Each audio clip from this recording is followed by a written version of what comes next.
नमस्कार मेरे प्यारे दोस्तों, कैसे हैं आप सब। तो आज अकबर बीरबल की कहानी सीरीज में प्रस्तुत है कहानी मूर्ख लोगों की सूची।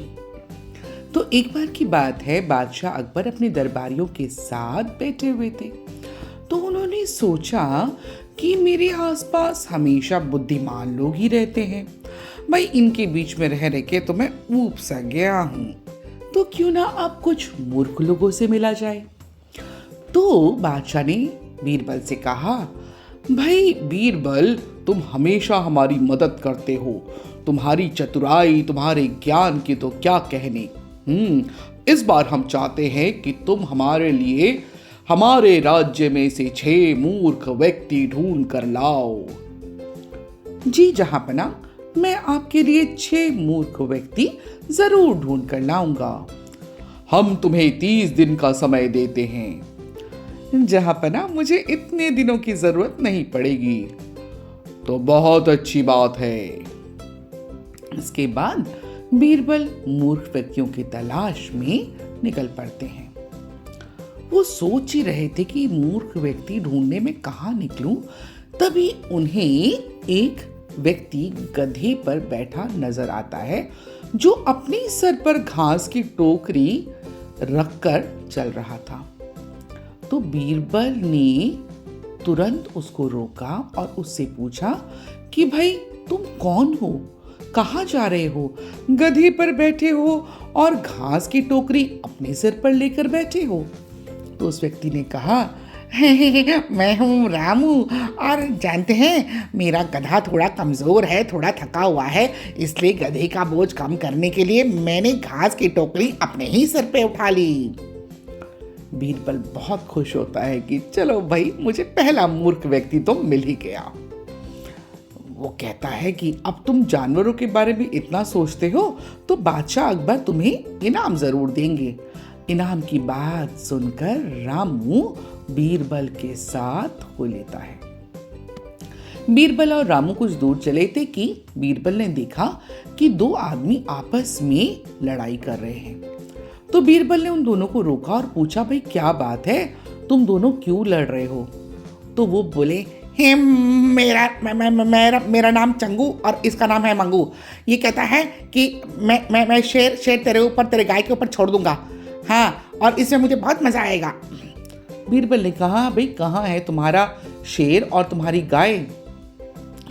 तो वो दोनों बोले, जब भगवान वरदान देने आएंगे ना, तो मैं उनसे शेर मांगूंगा और ये गाय मांगेगा हैं। अब बीरबल उनकी बात सुनकर समझ गए कि ये 2 व्यक्ति मुझे और मिल गए हैं जो कि मूर्खों की सूची में आ सकते हैं। बीरबल ने उन्हें भी इनाम का लालच दिया और अपने साथ लेकर अपने घर पहुंच गए। बीरबल ने उन तीनों को अपने घर में रहने के लिए कहा और बाहर स्वयं निकल गए कुछ और मूर्खों को ढूंढने के लिए। अब रास्ते में उनको एक और व्यक्ति दिखाई पड़ता है जो कुछ ढूंढ रहा था। बीरबल ने उसके जाकर पास पूछा, भाई आप क्या ढूंढ रहे हैं। तो उस आदमी ने कहा कि जनाब, मेरी अंगूठी कहीं गिर गई है, मैं काफी समय से ढूंढ रहा हूं लेकिन मुझे मिल नहीं रही है। तो बीरबल ने कहा कि क्या आपको पता है कि आपकी अंगूठी कहाँ गिरी थी। तो उस व्यक्ति ने कहा, हाँ बिल्कुल पता है, मेरी अंगूठी वो देख रहे हैं, उस दूर पेड़ के पास गिरी थी, पर वहां अंधेरा है तो मैं यहाँ ढूंढ रहा हूँ। बस फिर क्या, बादशाह के लिए एक और मूर्ख हाजिर था।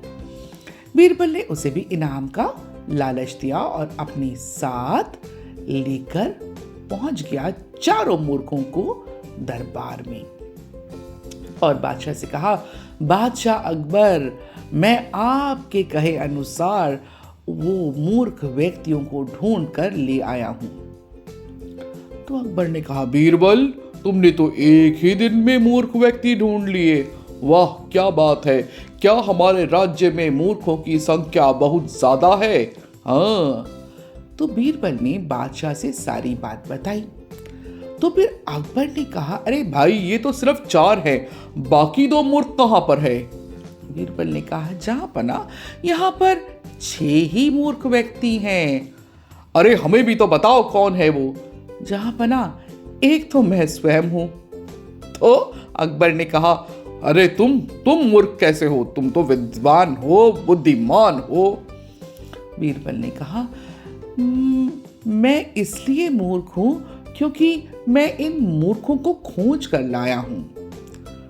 और अकबर हंसने लगे, समझ गए कि उनमें से छठवां मूर्ख कौन है। पर वो बोले, महाराज, दूसरे आप हैं जिन्होंने मुझे मूर्ख व्यक्तियों को ढूंढने का काम सौंपा। बीरबल की बात सुनकर सभी लोग हंस हंस के लोटपोट हो जाते हैं। दिमाग और चतुराई से हर काम आसान हो जाता है। और लेकिन हम लोगों को इस बात का ध्यान रखना चाहिए कि हमारा जो कीमती वक्त है वो बेकार में बर्बाद ना हो, जिसका कोई मतलब ना हो। आशा करती हूँ बीरबल की ये सारी बुद्धिमानी, चतुराई कहीं ना कहीं आपको भी कुछ सीख देकर जाएंगी। मिलती हूँ कल फिर एक नई कहानी के साथ। तब तक के लिए आदाब, नमस्कार, सत श्री अकाल।